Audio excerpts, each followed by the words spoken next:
Good morning friends. हम बात करेंगे क्लास 10th की फिजिक्स सब्जेक्ट के बारे में, जिसमें जो है कुल 6 चैप्टर्स दिया गया है।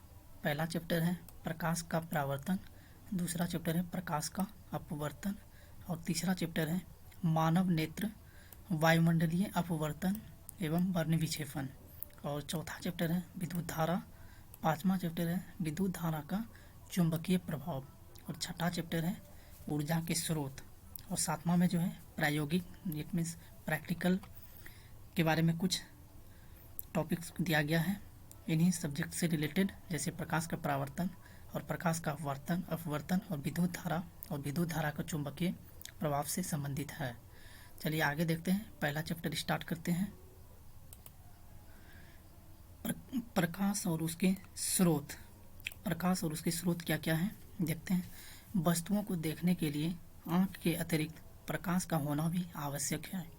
अंधकार में हम कुछ भी नहीं देख पाते हैं, अतः प्रकाश वह कारक है जिसकी सहायता से हम वस्तुओं को देखते हैं।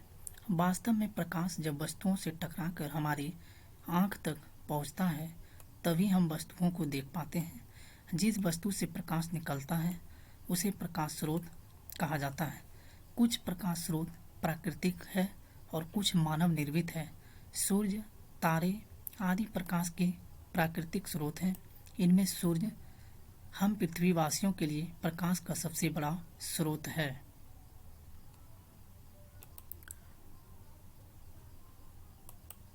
बिजली का जलता बल्ब या ट्यूब, मोमबत्ती, लैंप, लालटेन, दिया आदि प्रकाश के मानव निर्मित स्रोत हैं। प्रकाश के जितने भी स्रोत हैं उनमें अन्य प्रकार की विभिन्न ऊर्जाओं को प्रकाश में बदला जाता है।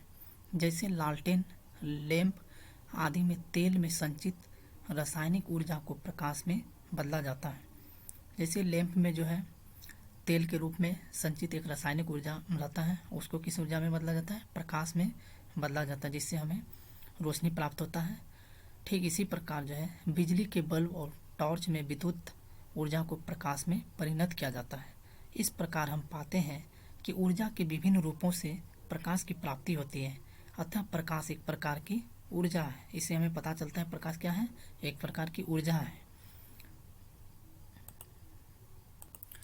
प्रदीप्त और अप्रदीप्त वस्तुएं। कुछ वस्तुएं प्रकाश उत्सर्जित करती हैं, जैसे सूर्य, बिजली का जलता बल्ब, जलती मोमबत्ती आदि। वे वस्तुएं जो प्रकाश उत्सर्जित करती है प्रदीप्त या दीप्तिमान वस्तुएं कहलाती हैं। कुछ वस्तुएं प्रकाश उत्सर्जित नहीं करती हैं, जैसे टेबल, कुर्सी, पुस्तक, पौधे इत्यादि।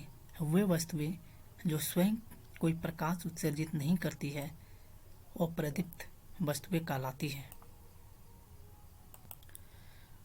जब किसी प्रदीप्त वस्तु से निकला प्रकाश किसी अप्रदीप्त वस्तु से टकराकर हमारी आंखों तक पहुंचता है तभी हम उस अप्रदीप्त वस्तु को देख पाते हैं।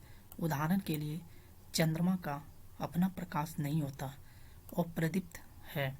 जब सूर्य से प्रकाश चंद्रमा पर पड़ता है और उस प्रकाश का कुछ भाग परावर्तित होकर हम तक पहुंचता है तभी हम चंद्रमा को देख पाते हैं।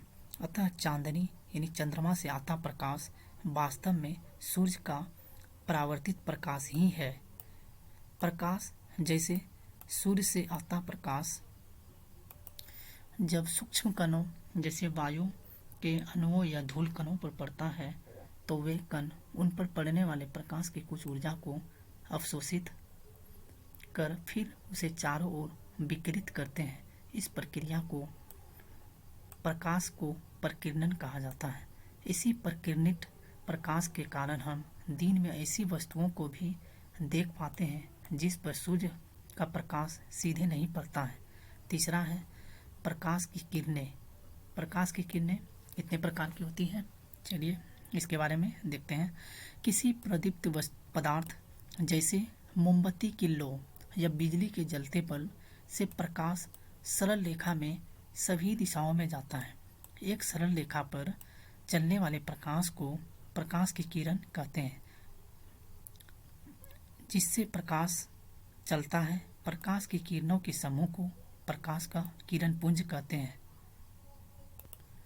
प्रकाश का किरण मुख्यतः 3 प्रकार के होते हैं। अपसारी किरण पुंज जिसको डाइवर्जिंग बीम भी कहते हैं, समांतर किरण पुंज जिसको पैरेलल बीम भी कहते हैं, और एक होता है अभिसारी किरण पुंज जिसको कन्वर्जिंग बीम कहते हैं। अपसारी किरण पुंज बेसिकली अपसारी का मतलब होता है किसी वस्तु से जो है, किसी मतलब प्रकाश स्रोत से जो है सूर्य की किरणें क्या हो जाना, डाइवर्स कर जाना, मतलब फैल जाना, उसको कहते हैं, इस प्रकार के किरण पुंज को कहते हैं अपसारी किरण पुंज। और समांतर किरण पुंज का मतलब होता है कि जब प्रकाश की किरणें आपस में एक दूसरे के समांतर रेखा में गमन करती है तो इस प्रकार के किरण पुंज को जो है समांतर किरण पुंज कहते हैं। और अभिसारी किरण पुंज जो है किसी बिंदु स्रोत से जो है आती हुई प्रकाश की किरणें किसी एक बिंदु पर जो है आपस में मिल जाती हैं। इस प्रकार के किरण पुंज को जो है अभिसारी किरण पुंज या कन्वर्जिंग बीम कहते हैं। जैसे कि यहाँ पर चित्र से भी स्पष्ट देख सकते हैं, इसमें जो है किसी बिंदु स्रोत से जो है अपसारी किरण पुंज प्रकाश में जो है प्रकाश की किरणें जो है फैल रही है, मतलब ये जो है बिखर रही है। इस प्रकार के किरण पुंज को अपसारी किरण पुंज बोलते हैं। और समांतर किरण पुंज में जो है प्रकाश की किरणें जो जैसे यहाँ भी चित्र में दिखाया गया है आपस में जो है एक दूसरे के पैरेलल दिशा में समांतर रेखा में गमन करती है। और अभिसारी किरण पुंज में जो है किसी बिंदु स्रोत से आती हुई प्रकाश की किरणें क्या है, एक किसी एक बिंदु पर आकर मिल जाती है, कन्वर्ज कर जाती है। इस प्रकार के किरण पुंज को जो है प्रकाश के अभिसारी किरण पुंज बोला जाता है। अगला है पारदर्शी, पारभासी और अपारदर्शी पदार्थ। वे पदार्थ जिनसे होकर प्रकाश आसानी से पार कर जाता है पारदर्शी पदार्थ यानी ट्रांसपेरेंट पदार्थ कहलाते हैं। जैसे कांच, पानी, हवा आदि पारदर्शी पदार्थ हैं।